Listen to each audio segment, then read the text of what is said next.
If I were you, man, I wouldn't even be looking for a wife right now. A guy like you that's ambitious, that's going to do a lot of good stuff. You might settle for a girl based off the man you are today, and then that's going to create a whole nother problem for you, because the girl you can really get at your maturity, let's say between 33 and 35, is probably going to be substantially better material, probably more beautiful, probably a lot of things better than what you can get today. And those guys that get married early, they never achieve what they should have achieved, and it doesn't work because he never becomes the man he could have. Yo, what is up, YouTube, and welcome back to another video, man. And in today's video, we're joined by my boy Prince O Lifestyle. What's good, bro? Yeah, what's good? Yeah. And if you're new to the channel, this is a channel where we talk all about men's lifestyle, self-improvement, dating, confidence, relationships, finance, career, mental health, and so much more, man. So be sure to give the video a thumbs up, drop a like, and leave a comment below, man. And be sure to check out my boy Prince O's channel. He's a dating coach. I'm sure some of you guys are already subscribed, but be sure to check him out, man. He has dope dating content for sure. And in today's video, man, we're gonna be breaking down the male advantage. The red pill community, and in the clip you just saw, they're talking about how, you know, focusing on dating. You see, it's scattered now, right? In the manosphere, some people are like, focus on your 20s, PUA, cold approach, dating apps. Other dudes are like, fuck that shit entirely, go MGTOW. Other dudes are like, you know what, grind throughout your 20s, 30s, man, dating. So I wanna know your like thoughts on the male advantage from a dating coach's standpoint. Do you think that as a dating coach, guys should focus on dating in their early 20s or later 20s or 30s, man? So I'm not gonna lie, I would say I think the male advantage is BS, right? Because it's not that black and white, right? So one thing I will say, yes, when you're 30 years old, you're gonna get a better chance of getting a higher quality woman. But the thing is, I would say, why can't I do it now? Because I think to actually start dating and have a high quality woman, I think you just have to meet the 50 principle. So what does that mean? Be 50% better looking than most guys, 50% better physique than most guys, 50% better money than most guys. And one thing when you're younger, if you start learning dating while you're young, right? 21, 22, let's say you're in college, you're learning how to approach women while you're broke and all you can use your mouthpiece. By the time you hit 30, you're actually gonna hit that male advantage in your mouthpiece, and you're gonna be better off than a guy who just waited from 20 to 30 saying, oh my God, once I hit 30, when am I gonna be flying? When am I gonna want me? Once you hit 30, you're gonna realize you have no girls, no women, because you don't know how to talk to them. All they wanna see you for your money. But to a certain extent, yes, I agree. You're gonna have better options when you're older. But I say work on it now, but don't spend too much time. What I do is throughout the week, I focus on grinding, going to the gym, working on myself, going to purpose. And then during the weekend, maybe I might go out, maybe I might date someone, or maybe I might approach some woman, or even focus on dating for a few days. But that's only 1 or 2 days out the whole week, out of what, 5-7 days. So like you can still do both. What are your thoughts? Yeah, I just think, you know, what you said about 30 years old. I think a lot of guys, they watch these red pill dudes and they think 30 is like this magic number. Oh my God, I'm 30, where are the bitches at? Like, I'm 30 years old. In fact, today I showed you earlier a text where it's like, oh, you know, you're really cool, but I didn't see a connection. So just because you turn 30 years old, guys, doesn't mean that, oh, you're gonna get all the women, right? You still have to work on social skills. You still have to work on, you know, charisma and having your life together. Sometimes, you know, like the girl I showed you earlier today, you just don't vibe, you know? Yeah. You're not gonna get all the girls once you hit 30, right? And a concept of the male advantage, right? And I know you've talked about this in your videos where you have said, you know, nice guys finish last. It's like, why do I have to wait till, you know, 30, 35 years old to get the girls, right? It's like, why can't I get the girls now in like 25? Why do I have to wait, you know, later on? Isn't that the same concept of nice guys finish last? Nice guys finish, it's the same thing. Nice guys finish last. You're waiting to 35, 40 years old to get a woman. Nice guys finish last. But one thing I will say though, as I got older, the quality of woman I have got has always got way better. But one advantage you have when you're younger is that it's easy to lose weight, so you can get that nice body really good. So you can get that six pack if you have the genetics for it, right? And then maintain that until you're 30. And once you hit that, once you get older, it's way easier to put on mass. But you already have that good physique, it's gonna be a lot easier. And one thing I will say, I don't care what nobody says, it's the easiest way to get a high quality woman is to get your body right. Easier to get her more money, easier to get her more game. Hair transplants and skincare routine. Well, skincare routine is important, but definitely your physique is huge. That's a good point you touched on too, though. Once you get older too, like let's say you turn 35 and you start balding. Yeah. I mean, you probably would have got a higher quality woman at 25. It's not that black and white. It just depends. Yeah, man. I mean, it really depends, and it's funny because I've always seen it like this, right? I think it all depends when you start taking your life seriously, when you start that self-improvement journey. Because let's be honest, if you start your self-improvement journey at like 18, by the time you're 25, you could be crushing it, right? With money, you know, you're going to the gym, you have your career set, maybe you're an entrepreneur, you have your business. That's 7 years. 7 years is a long time. Imagine if you started, 20 years old, 18 years old, even 5 years of just nonstop self-improvement, right? By the time you're 25, 26, you could be crushing it. At that point in time, I don't think it's a bad thing to date. I don't think it's a bad thing to even maybe not get married, but settle down and get into a relationship with a girl if you have your life together. I don't think you should wait necessarily till your 30s. Not saying that also is a bad thing, but I really think at the end of the day, it's when you start your self-improvement journey, Yeah, nah, I'm not gonna lie, that's actually fact. So if you're 25 years old and you're broke as hell, you have $100K worth of debt, you don't have a career, you live in your parents' basement, yeah, you better wait till you're 35. But I will say one thing, the reason I can say like you get better as you get older, because let's say you're 18 years old, from 18 to 22, you're working on your degree in STEM, or you have a business, and once you start turning 22, you start getting a little bit of money, you start working on your physique. By the time you hit 25, you're pretty much going to be established. But let's say you BS from 18 to 25, let's say you just try to start a business and then it wasn't successful. By the time you hit 25 and you're broke, you're out of shape, you have no physique, yeah, you should probably wait till you're 35 for the male advantage. You probably shouldn't be dating, like, realistically. Yeah, the one thing I'll say about dating, man, is how the fuck are you gonna take care of a girl if you can't even take care of your own self? Exactly. Do you see it a lot with your clients where you got like obese, fat clients coming to you saying, oh, I want this hot girl, how do I get girls? It's like, bro, you can't even like take care of yourself. What the fuck are you doing trying to get like that Stacy over there? It's not gonna happen. Yeah. Nah, I actually don't see that a lot. Most guys who come are actually like they're pretty much average. They're trying to figure out how to get in. They have they're established by then. By the time they go for a coach, they're like already in the self-improvement. That's good, yeah. Like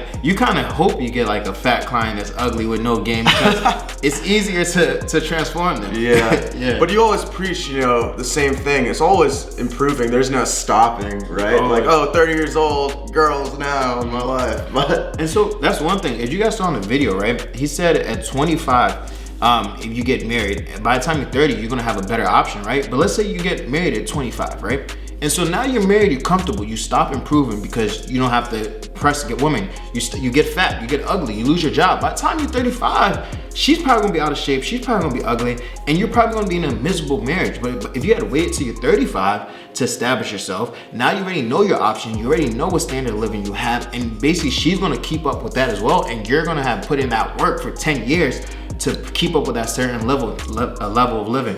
yeah, and one thing I wanted to point out, man, is I know for myself, right? I'm 30 years old. I didn't really get into this self-improvement like content and self-improvement journey until I was like 26-ish. And I think a lot of guys, and that's kind of how I think the male advantage formed. A lot of guys get into this space, self-improvement, in their like mid-20s. So then obviously, right, by the time, assuming they put in the work, right, in their later 20s, obviously by the time they hit their 30s, then it's very common to see this trend on 30s are your prime, because they started their self-improvement journey mid-20s, right? Yeah. And I think that's why it's so common on this theory, 30s are your prime, because a lot of people don't start that self-improvement journey until they're like mid-20s. I'll be honest, I didn't watch self-improvement content on YouTube in college, Yeah. But yeah, I really think it's when, at the end of the day, when you start that self-improvement journey, man. It's funny because I would say I grew up in this community. I've seen it from the age of 18 until 22. So like the work I started putting from 18 really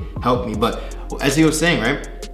If you start at 25, it's like a rule of threes, right? Whatever you do at 25, you're not really gonna see the result until you're 28. And once you're 28, you're gonna see the result once you're 31. So you kind of see in 3-year period. So if you're starting off late, by the time you hit 25, you can make a dramatic change, and now you can start dating good options. Right. If you started at 25, then from 28 to 31, now you're probably gonna be in your peak because you put in 6 years of work. And so at that point, if you had started late, that's when I do agree with the male advantage.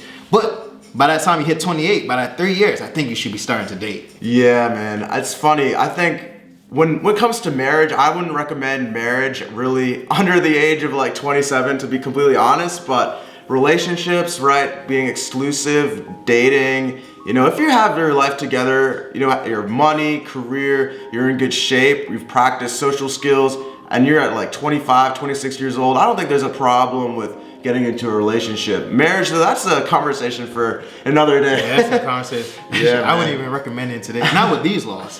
Not with these laws. I don't think that's a whole nother video. But I will say though, if you are planning on getting married, having a kid, it's better to have leverage in the relationship. So you're gonna have more leverage at 35. When I mean leverage, you ideally want to be right here and get a woman who's like right kind of here, right? Because most likely she's gonna see you like, oh my God, I'm so lucky to be with you. Oh my God, you're a prize. And when she looks at you like that, she's gonna be more cooperative with you. She's gonna be less likely to cheat you, and she's gonna be less likely to leave you. And especially if you keep up with that same energy over a 10, 20 years time period, it's easier to do that at 35 versus 25. So I will say I agree with that point. Yeah, one thing I want to transition to, right?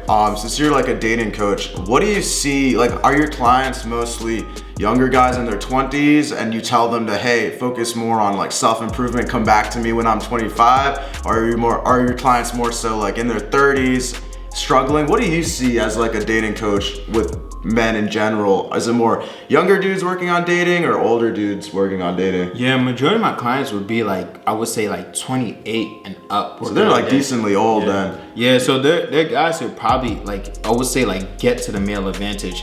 But at that point, they started their self-improvement journey late. So now that's why they're trying to do dating coach. I was actually with one of my students the other day, right? So he's like, I asked the question too. He's like 40 years old. He actually just got out of a 2-year relationship. I'm like, so you're 40 years old and you're not married, no kids. Do you actually think the male advantage is true? He looked at me and I said, hell yes, man. I'm 40 years old. I'm living downtown in the state of New York. I have so many options. Look at my last girlfriend. But at this point, he's ready to settle down. But he's like, man, I'm glad I didn't settle down when I was younger. And he's living a playboy lifestyle, but he's in a relationship for 2 years. Something happens, he's single for 1 or 2 years, in a relationship with another girl. But realistically, this is kind of RP, but I think it's the same thing with marriage. People are in a marriage for 10 years. They get out of the marriage, they go to another marriage, they're marriage for 10 years, they out of another marriage for 10 years. I think it's all the same thing to me. So do you, well, I guess I'll say this, like, since we're on the topic of RP, how valid do you think like all that stuff is when it comes to like dating and the playboy like lifestyle? Is that something you recommend for people, or do you think it can get a little bit too like messy and hectic? And I mean, real, I don't think most guys want that. you think it's like a lot on this podcast and stuff? Yeah, one thing I will see as being a dating coach, one thing that most guys do, they live in a playboy lifestyle for, let's say, 6 months max. Then they meet one girl and they're like, oh my God, I'm in love with her. And you know what's funny is it's not really a playboy. They're dating like 2 girls. They're like, I'm in the playboy lifestyle, bro. Exactly. I went on 2 dates this past month. I'm a playboy. Exactly. And then after that 6 months, they meet one girl that they just fall in love with, and they're like, and then she stops texting back. It's like, yo, how can I get this one girl? What should I do? She doesn't text me back. I thought you were a playboy, bitch. Exactly. Yeah. And they're like, if I could get her, I would drop everything I could for her. So I think most guys, it's not sustainable for most guys. Yeah. Most guys just naturally, I think men are the lover. And I think a lot of this content, right? Look at some of the RP dudes, right? They're fucking multi-millionaire dudes. That's not ideal. These guys are celebrities preaching to you guys like a lot of the stuff on playboy lifestyle, right? You can look at, Tate J. Waller. At the end of the day, a lifestyle of a multi-millionaire and his access to like women is gonna be completely different from, a normal guy. I don't wanna say the word average at all, but a guy who's normal who leveled up, right? It's just different backgrounds. I mean, you can stay average, but yeah, you're gonna have a different mindset versus when you're average. Like even back in the day, like when I was in college and I was an athlete in a frat, like you're kind of like at the totem pole of clout and status during that time period, and so you could see just how women treated you. And versus now, if you're a millionaire, you have status on. From the money, women treat you different. Or you have status on Instagram, even having a good Instagram profile, I can see how women treat you differently. Or even having good looks, you can see how women treat you differently. So basically, if you're at the top, women are always going to treat you differently. Yeah, man. And one thing, to kind of get some closing thoughts on this, right? You're a dating coach. You've been in this YouTube space for a long time, right? You've done, you have good social skills, confident, you've been in the pickup scene. When you like go out, right? This concept of the male advantage, you know, all the girls wanting you in your 30s. Do you get like, you know, you're 28, right? Mm-hmm. Do you get a lot of like girls who are younger like flocking to you now, or do you just, is it been like inconsistent? Do you vibe a lot with these younger girls, or would you say you vibe more with like older girls and stuff? Oh nah, if you actually go out, like if you go to let's say pushing clubs, salsa classes, or anywhere else you during the daytime, the male advantage doesn't mean nothing during cold approach or digging. Yeah, they don't got your bank account like on your these RP millionaires. It's like I don't fucking like care about your bank account balance. Yeah, hell no, it's all a game at that point. But I will say the first thing they ask you when you going out is what do you do for a living? That's common, especially in DC, man. It's like, I don't know, I guess it's because it's politically oriented city. But if you're, let's say you're an engineer or project management at 22, by the time you're 32, you're still gonna have the same job, unless you say like I'm a VP. And honestly, the job is just to see what your status level is. So it's still going to be the same. The male advantage only really matters when I think it comes to long-term relationship. Yeah. So for a long-term relationship, she's more likely, like a 28-year-old is more likely to be one to settle down. She's gonna be looking at what you do for work, how do you look, or what's your current lifestyle. But if you're just going for hookups on the 22-year-old, 23-year-old, that game matters more. Your sex appeal matters more.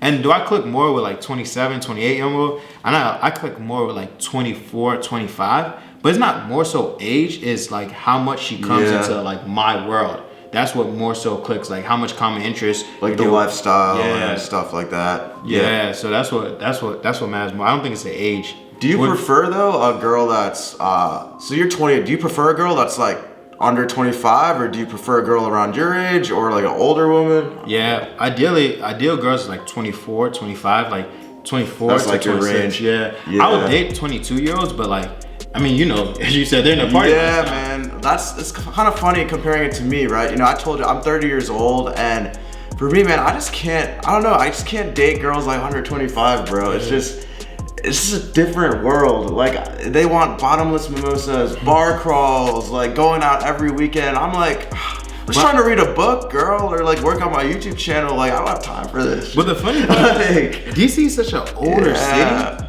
DC is such an older city that even girls at 28 are still like that, because people are late bloomers here. So it's tough. I think it just comes down to a girl, because you could meet some 22-year-olds that aren't like that. On average, they're going to be like that. Most of them, yeah. But you know how they are. Yeah, but I can't say 50% of girls over at 27, 28 aren't on that lifestyle still, though. Interesting. I think it's more like 40. I think the location though definitely makes a difference as well. In Miami, she's 28. I'm pretty sure she's gonna be on that. Yeah. You mean like she'll be out and about, or Even New York the thing too. is, like, those cities though, I think they're more like party focused. So that makes sense. But too. even New York too, though. I think at 28, she's gonna probably be a serial dater. Versus 22, she's a partier. I think they're the same thing. From my experience, man, you know, I noticed like when I've gone out, and I don't go out that much, but even like a few years ago when I was like 28 years old, it was like the girls that I've noticed at bars, clubs, nightlife that are like 22, 21, you know, I talk about my career, I feel like she didn't give a fuck. It was just like, can you buy me a drink? Want to take a shot? It's like, it's like I could have, you know, an amazing lifestyle, and then she could be at the bar with like Chad over there, or like some young buck just slaying shots, getting fucked up, and I'm just like, she does not give a fuck about my career or bank account balance. She just wants to have fun when they're younger, man. Yeah, they just want to have fun. But yeah, if you're talking to 28, she's gonna be caring more about like what you do for a living, what you like, your status, that kind of stuff, because I mean she's done that when she was 22. So from that standpoint, yeah. So to sum all this up, man, what is your best advice when it comes to the male advantage and the red pill for guys out there trying to improve their, I guess, dating life? Yeah, I would say one, try and start self-improvement as early as possible, and start working on yourself. Get your physique first, and then make sure you're in a solid career, or figure out a way to get some solid income, and then worry about dating. You can do it at the same time, but make sure to even out Monday through Friday. You're working on yourself, and the weekend, Friday and Saturday, you can do whatever you want, but make sure you start back from Sunday to Friday. So make sure to have a straight balance, and I think you should start dating now. Just if you're younger, do something that's cheap. If you're older, hey, you can start looking for potential long-term relationships, but just be cautious of the red flag and always work on yourself. Hell yeah, man. Well, thanks for coming on, bro. Yeah. Thanks for having me. Yep. And that is it for today's video, guys. Be sure to like, comment, subscribe, drop a comment below. Be sure to check out my buddy Prince O's channel, link in the description. And we'll catch you all in the next video somewhere out here. We out. All right, peace, bros.